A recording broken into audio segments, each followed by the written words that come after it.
friends throughout his 22-year service. I first met George in Northern Ireland. I was posted there. George and I were in a room together. We spent all our time in the Queen Street Guards there, and it was a great place to be, especially for young boys, because there were lots of beer and lots of girls, so we really enjoyed ourselves.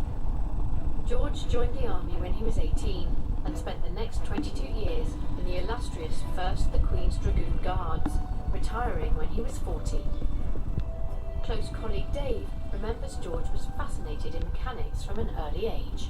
He really enjoyed driving and fixing things, whereas we just break them. George would constantly say, you know, you're driving too fast, you're too high up the gears and things like that. So he took more care of the vehicles than we did, I think.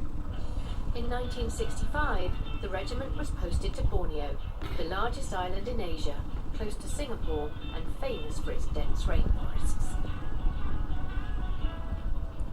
George and I, all of us young lads, loved it because we were in such an alien environment at such a young age. First time I and George had travelled outside the United Kingdom, and to go halfway around the world, nearly on the equator, weather conditions that we'd never heard of. I know it rains a lot in Northern Ireland, but not as much as Borneo.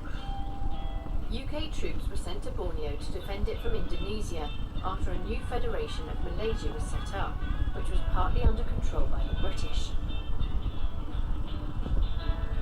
The mission of the British forces in Borneo was to defend Borneo from incursions by Indonesian forces coming across the border.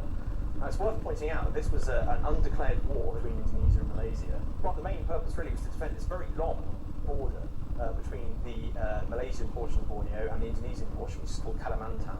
One of the patrols I did with George was 16 days away from the camp. That means we had to carry all our food, and we had to we took everything with us, and because we couldn't smoke, because we couldn't clean our teeth, we couldn't wash, and we had to be quiet. We didn't speak to each other, except late at night. It was all done by sign language and clicks. Dave remembers he and George befriending the locals and developing a soft spot for some of the animals.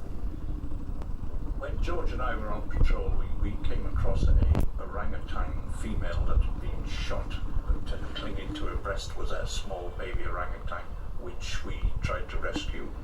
We realised that we couldn't feed it properly, so we radioed for baby formula milk, baby bottles and teats, and we were able then to feed this baby orangutan and carry it back to civilization and hand it over to the authorities. At the Heir Hunters office, for case manager Mike Powell, the unusual surname of Hawksworth made finding George's parents relatively easy through birth and death